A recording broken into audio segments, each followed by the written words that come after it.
Hi everyone! Welcome to my channel at ngayon, titingnan natin ang isa pang kakilakilabot na kaso.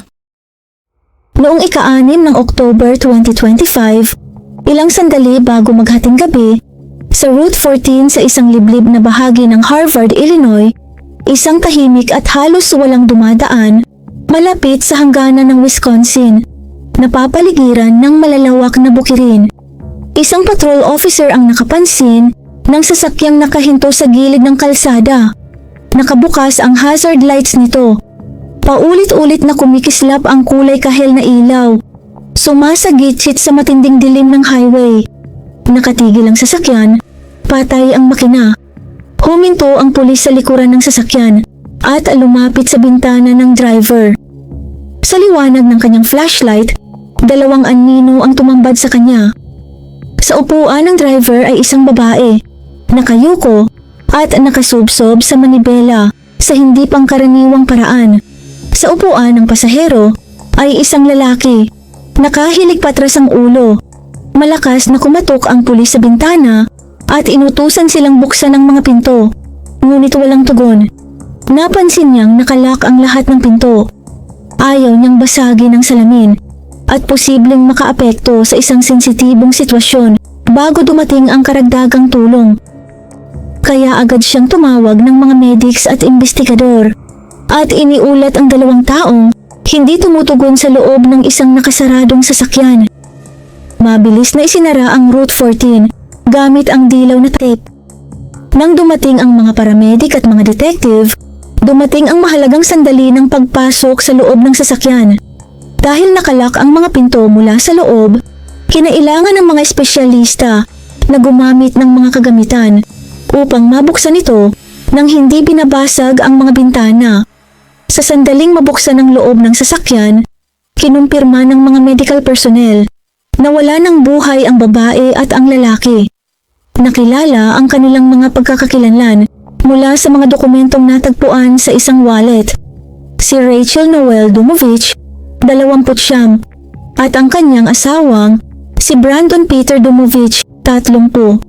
Sa sandaling iyon, isang mahalagang detalye ang napansin ng mga investigador, isang baril na hawak ng lalaki.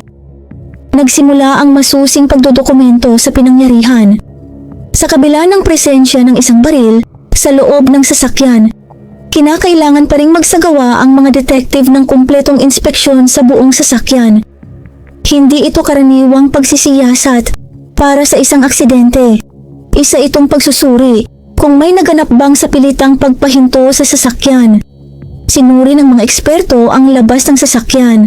Hinahanap ang anumang bakas ng banyagang pintura, mga yupi o gas-gas na maaaring magpahiwatig na may ibang sasakyang ginamit upang itulak o pilitin ang mag-asawa na huminto sa kalsada.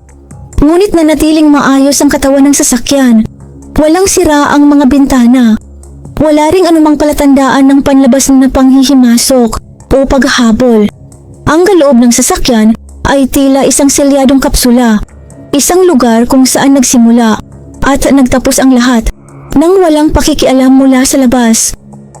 Ang tanging aktibong elemento lamang ay ang kulay kahel na hazard lights na patuloy na kumikislap at marahang nagbibigay liwanag sa mga mukha ng mag-asawang nasa loob. Sa isinagawang pagsusuri, nakumpirma na parehong nagtamo ng mga tama ng bala, sina Rachel at Brandon. Maingat na itinala ng mga investigador ang buong eksena, kabilang ang eksaktong lokasyon ng bawat basyo ng bala, kaugnay ng mga katawan at ng loob ng sasakyan. Ang baril ay kinuha alinsunod sa mahigpit na mga pamantayan upang mapangalagaan ang posibleng fingerprint at anumang ebidensyang biolohikal. Habang nagpapatuloy ang trabaho ng mga forensic expert sa loob ng sasakyan, kumilos naman ang pulisya ng Harvard upang tiyakin ang seguridad ng paligid. Inabisuhan ang mga residente sa mga kalapit na bahay na manatili sa loob at isara ang kanilang mga pinto. Nanatiling ganap na sarado ang Route 14 habang gumagamit ang mga patrol officer ng malalakas na spotlight upang siyasatin ang mga kalapit na bukirin. Hinahanap ang anumang palatandaan ng hindi autorisadong presensya sa lugar. Matapos ang halos 1 oras ng masinsinang paghahanap at paunang pagsusuri ng ebidensya, naglabas ng desisyon ng Investigation Command Center na alisin ang lockdown. Walang natagpuang indikasyon ng 3 taong sangkot sa insidente. Wala ring banyagang bakas ng paa sa damuhan o sa malambot na lupa sa gilid ng kalsada, at lahat ng pinsala at ebidensyang biolohikal ay natagpuan lamang sa loob ng sasakyan. Sa isang opisyal na pahayag, tiniyak ng pulisya sa publiko na wala ng patuloy na banta sa komunidad. Dahil dito, lalo pang nabawasan ang saklaw ng investigasyon na nakatuon na lamang sa 2 taong natagpuan sa loob ng sasakyan. Habang papalapit ang bukang liwayway, sinimulan ang paghahanda upang ihatak ang sasakyan patungo sa isang ligtas na pasilidad para sa ikalawa at mas detalyadong forensic na pagsusuri. Unti-unti nang inalis ang mga espesyal na kagamitan sa Route 14. Ngunit ang sagot sa tanong kung sino ang mismong nagpaputok ng baril ay tuluyang iaasa sa resulta ng mga pagsusuri sa laboratorio. Ang kwentong nagtapos sa gilid ng Route 14 ay nagsimula matagal na, bago pa ang gabi ng October 2025. Ang mag-asawa, si Rachel Noel Dumovich, at ang kanyang asawa na si Brandon Peter Dumovich ay mula sa maliit na bayan ng Sharon, Wisconsin. Una silang nagkakilala noong sila ay nasa middle school. Kapwa 12 taong gulang pa lamang noon. Matapos ang pagtatapos, nagkahiwalay ang kanilang landas sa loob ng ilang panahon. Ngunit sa taong 2022, muli silang nagtagpo. Makalipas ang 2 taon, noong 14 ng October 2024 sila ay ikinasal. Idinaos ang seremonya sa tabi ng Big Cedar Lake sa bayan ng Slinger, Wisconsin. Makikita sa mga larawan sa social media ang mga sulyap ng kanilang unang taon bilang mag-asawa. Matapos ang kasal, nagtungo sila sa Greece para sa kanilang honeymoon. Ang huling post ni Rachel ay na-upload noong 6 ng October 2025, isang larawan ng paglubog ng araw sa ibabaw ng dagat na may caption na "Forever chasing sunsets, wish we were back in Greece." Ang post na iyon ay ibinahagi ilang oras lamang bago matagpuan ang kanilang sasakyan sa gilid ng kalsada ng isang highway patrol officer. Isang araw bago ang trahedya, noong 5 ng October, ipinagdiwang ni Brandon ang kanyang 3 dekada kaarawan. Kamakailan lamang ay nakabili ang mag-asawa ng isang bahay sa Sharon at kasalukuyang inaayos ang kanilang paninirahan doon. Ayon sa mga salaysay ng mga kapitbahay at sa mga impormasyong makikita sa pampublikong mga post, aktibo sina Rachel at Brandon sa mga pinagsasaluhang plano. Mula sa mga biyahe hanggang sa pagbuo ng kanilang mga karera, tila abala sa pagharap sa mga susunod na yugto ng kanilang buhay bilang mag-asawa. Noong gabi ng October 6, bandang 9:30 ng gabi, nakuha na ng mga home security camera ang sasakyan ng mag-asawa habang umaalis sa kanilang driveway. 8 araw na lamang ang natitira bago sana nila ipagdiwang ang kanilang unang anibersaryo ng kasal. Mas lalong luminaw ang pagkatao ni Rachel at Brandon sa pamamagitan ng kanilang pang-araw-araw na gawain at kung paano nila pakitunguhan ang mga taong nasa paligid nila. Si Rachel Noel Dumovich ay inaalala ng kanyang mga katrabaho bilang isang taong may bihirang lalim ng kabaitan. Sa kanyang trabaho sa healthcare administration, hindi lamang siya nakatuon sa mga formal na proseso. Madalas niyang ipakita ang tunay na malasakit sa mga pasyente at madalas manatili ng mas matagal sa trabaho upang kumustahin ang kanilang kalagayan. Sa labas ng opisina, inilalaan ni Rachel ang kanyang oras sa voluntaryong gawain bilang isang mentor ng mga kabataan sa programang Big Brothers Big Sisters. Ayon sa mga kaibigan, pinahahalagahan ni Rachel ang personal na pagsisikap at koneksyon. Mahilig siyang magpadala ng mga sulat kamay na card na may maiinit na mensahe, paalala ng kahalagahan ng tunay na ugnayan ng tao sa isang panahong dominado ng digital na komunikasyon. Samantala, si Brandon Peter Dumovich ay sumasalamin sa isang natatanging pagsasama. ng disiplina ng militar at masiglang espiritu ng kabataan. Ang kanyang mga taon ng serbisyo sa United States Navy ang humubog sa kanyang pagkatao. Iginagalang siya ng mga kasamahan sa serbisyo dahil sa kanyang kalmadong disposisyon at pagiging maaasahan sa mga sandaling may matinding presyon. Sa buhay sibilyan, ang parehong siglang iyon ay naging hilig sa mechanics. May likas na talento si Brandon sa pagbibigay buhay muli sa mga makina. Ang kanyang libreng oras ay ginugol sa pagkukumpuni ng mga snowmobile, bangka, at mga detalyadong radio-controlled model aircraft. Siya ang taong laging marunong mag-ayos ng anumang nasisira at ang kanyang sense of humor ay kayang magpagaan ng anumang tensyon. Sa bayan ng Sharon, kilala sina Rachel at Brandon bilang isang balansing mag-asawa. Magkaiba man ang lakas at interes, malinaw na nagtatagpo ang kanilang mga personalidad. Ang masigla at maalaga sa kapwa na si Rachel at ang tahimik ngunit teknikal na bihasa na si Brandon. Sa likod ng imahe ng dalawang batang profesional na aktibo sa lipunan at tila maayos ang buhay, walang sino man ang nakakita ng mga palatandaan ng unos na bigla na lamang puputol sa kanilang mga plano. Noong gabing iyon ng Oktubre, sinimulan ng mga detective mula sa McHenry County Major Investigation Assistance Team ang masusing pagsusuri sa rutang dinaanan ng mag-asawa. Ang pangunahing focus ng investigasyon ay ang mga teknikal na monitoring system. Kinolekta at sinuri ng mga investigador ang mga kuha mula sa mga surveillance camera na nakapwesto sa kahabaan ng daan mula Sharon patungong Route 14. Makikita sa mga kamera ng mga gasolinahan at malalaking interseksyon ng sasakyan ni na Rachel at Brandon bandang alas 9:30 ng gabi noong ika-6 ng Oktober. Sa mga kuhang ito, makikitang maayos at tuloy-tuloy ang takbo ng sasakyan. Walang biglaang pagliko o labis na bilis. Sa kabuuan ng kanilang biyahe, walang ibang sasakyang lumilitaw na sumusunod sa kanila sa paraang maaaring ituring na paghabol. Kasabay ng pagsusuri sa mga video, nagsagawa rin ang mga autoridad ng malawakang pag-iikot bahay-bahay. Bumisita ang mga pulis sa mga bukirin at tirahan sa loob ng ilang milya mula sa lugar kung saan natagpuan ang mag-asawa.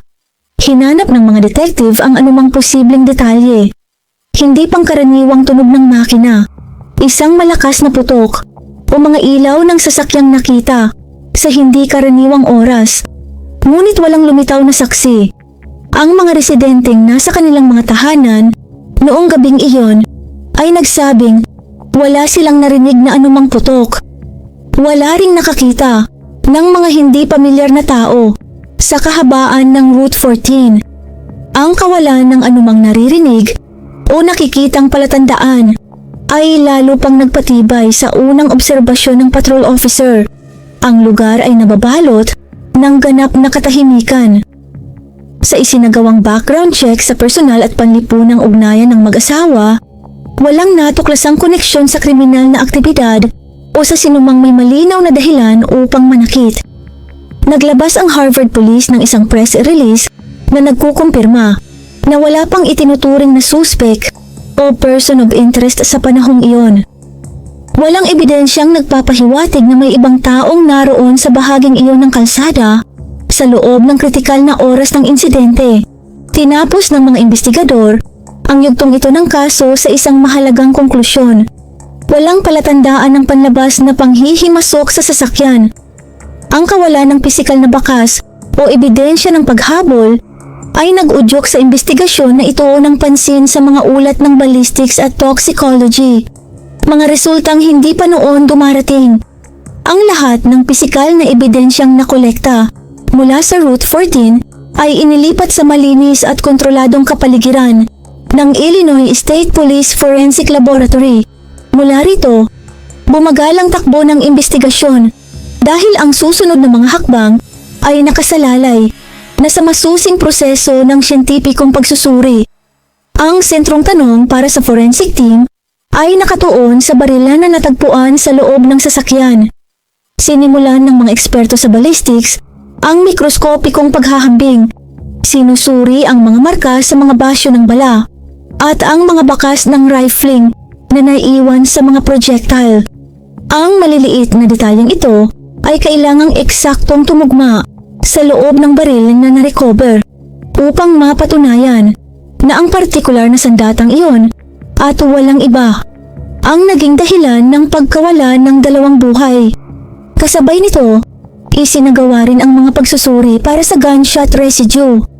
Kumuha ang mga forensic scientist ng mga sample mula sa mga kamay at kasuotan ni Rachel at Brandon. Ang presensya o kawalan ng napakaliit na partikulo ng pulbura at primer ay magbibigay linaw kung sino ang humawak ng baril at kung sino ang maaring nasa malapit sa dulo nito sa sandali ng pagputok. Samantala, sinimulan naman ng tanggapan ng coroner ang mga autopsy at nag-utos ng komprehensibong toxicology screening. Kinailangang tukuyin ng mga pathologist kung may alcohol o mga iniresetang gamot na nasa kanilang sistema, mga salik na maaaring nakaapekto sa kanilang kilos noong gabing iyon. Ang lahat ng prosesong ito ay inaasahang aabot ng ilang linggo bago makumpleto. Sa panahong ito, pinili ng mga ahensya ng batas, kabilang ang Harvard Police Department, ang maghintay at magmasid na pamamaraan.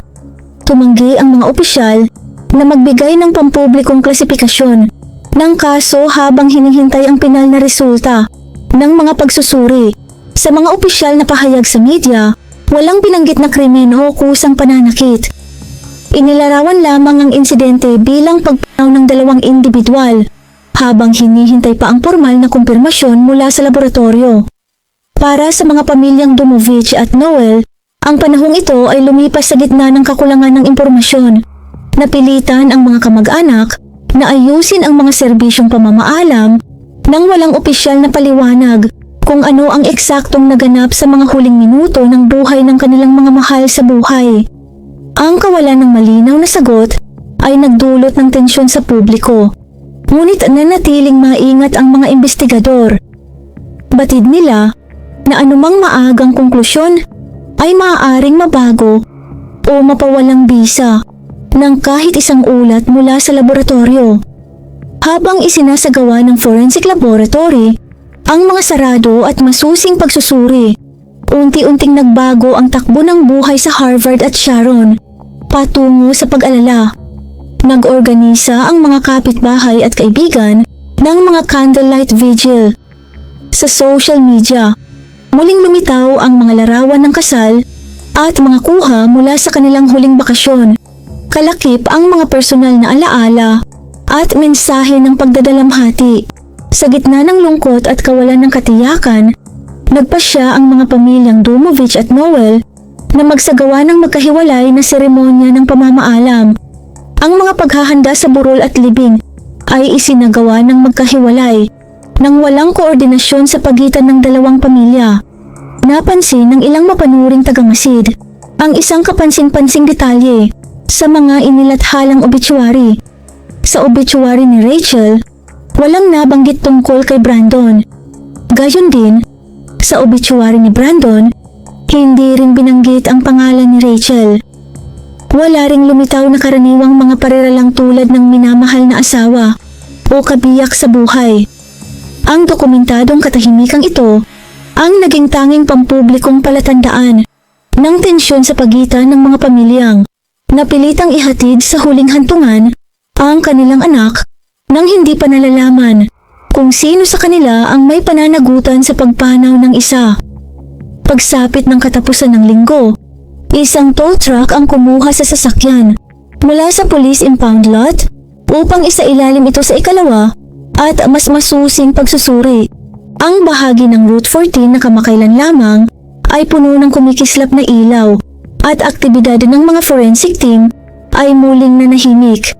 Inalis na ang dilaw na tap, bumalik sa normal ang daloy ng trapiko. Ngunit para sa mga lokal na residente, ang bahaging iyon ng kalsada ay hindi na maihihiwalay sa alaala ng isang nakasaradong sasakyan at ng 2 pamilyang naghiwalay ng landas sa gitna ng pagdadalamhati. Noong ika-12 ng November 2025, isang buwan matapos ang trahedya, tuluyang binasag ng mga otoridad ang kanilang katahimikan. Ang Harvard Police Department kasama ang McHenry County Coroner's Office ay naglabas ng pinal na resulta ng investigasyon. Hanggang sa sandaling iyon, ang kaso ay nakatala lamang bilang pagpanaw ng 2 individual. Ngunit binago ng mga natuklasan mula sa medical at forensic na pagsusuri ang legal na klasifikasyon ng insidente. Kinumpirma ng mga forensic pathologists na ang sanhi ng pagpanaw ni Rachel at Brandon Domovich ay mga tama ng bala sa ulo. Gayunman, may malinaw na pagkakaiba sa katangian ng mga pinsala ng mag-asawa. Batay sa anggulo ng pagpasok at layo ng putok, natukoy na si Rachel ay tinamaan mula sa malapit na distansya, ngunit hindi direktang idinikit ang sandata. Sa kaso naman ni Brandon, naitala ng mga examiner ang isang contact wound. Isang pinsalang nangyayari kapag ang dulo ng sandata ay nakadikit sa katawan sa sandali ng pagputok. Sa puntong ito, tuluyang nilinaw ng forensic laboratory kung paano naganap ang insidente. Ang baril na natagpuan sa kanang kamay ni Brandon ay positibong nakilala bilang sandatang ginamit sa parehong insidente. Sa hawakan at sa gatilyo, natagpuan lamang ang biological material at fingerprints ng iisang tao, si Brandon. Nagbalik din na positibo ang resulta ng gunshot residue tests sa kanyang mga kamay, na nagpatibay sa konklusyon kung sino ang nagpaputok ng baril. Dahil dito, tuluyang ibinasura ang anumang teoryang may kinalaman sa panlabas na pag-atake o isang biglaang insidenteng may kinasasangkutang ibang tao. Ang opisyal na konklusyon ng investigasyon ay tumutukoy sa isang insidenteng may kasamang pananakit na sinundan ng sariling pagnaw. Batay sa posisyon ng mga katawan, sa kawalan ng anumang panlabas na tunog na iniulat ng mga saksi, at sa mga ebidensyang ballistic, muling binuo ng mga detektib ang mga huling sandali sa loob ng sasakyan. Ilang sandali bago maghating gabi, huminto ang sasakyan sa gilid ng Route 14. Si Rachel ay nasa upuan ng driver at pinatay ang makina.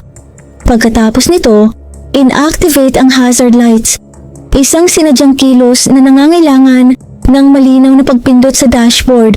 Ipinapahiwatig nito na kontrolado ang paghinto at hindi biglaan. Sa loob ng masikip na espasyo ng sasakyan, si Brandon na nakaupo sa passenger seat ay kinuha ang baril. Walang natagpo ang palatandaan ng pisikal na pagtutunggali. Walang punit ang kasuotan ng alinman sa dalawa at walang bakas sa ilalim ng mga kuko na magmumungkahi ng depensibong kilos. Lumalabas na walang sapat na oras upang makapag-react si Rachel o hindi niya agad napansin ang banta hanggang sa huling sandali. Ayon sa rekonstruksyon, isang putok ang naganap patungo sa driver. Agad na gumuho ang katawan ni Rachel pasulong, patungo sa manibela. Kaagad pagkatapos at nang hindi na ibinababa ang sandata, napunta ang pangyayari sa sarili ni Brandon. Sumunod ang ikalawang putok halos walang pagitan. Sa loob lamang ng ilang segundo, nanatili ang sasakyan sa gilid ng Route 14 na may dalawang katahimikan sa loob. Ang tanging galaw sa dilim ay ang tuloy-tuloy na pagkislap ng hazard lights. Ang huling kilos bago tuluyang matapos ang lahat. Ang paglabas ng ulat noong ika-13 ng November ay nagpatibay sa pinakakinatatakutan ng komunidad. Para sa mga pamilya ni Rachel at Brandon, gayunman, ang pagkakabiyak ay nagsimula pa ng mas maaga. Bago pa man ilabas ng pulisya ang pinal na konklusyon, unti-unti nang lumayo sa isa't isa ang magkabilang panig ng mga kamag-anak. Sa legal na pananaw, itinuturing na sarado ang kaso dahil ang nag-iisang taong itinuturing na sangkot ay pumanaw na rin. Dahil pumanaw na si Brandon Domovich, hindi na posible ang pagsasampa ng kasong kriminal. Walang inihain ng mga kaso ang state prosecutor at hindi na magkakaroon ng mga pagdinig sa korte na sana'y makapagbigay liwanag sa posibleng mga dahilan tulad ng suliraning pinansyal, nakatagong emosyonal na bigat o isang biglaang personal na alitan. Ang buong case file ay ipinadala sa mga archive, may tatake na close. Maraming salamat po sa panunood.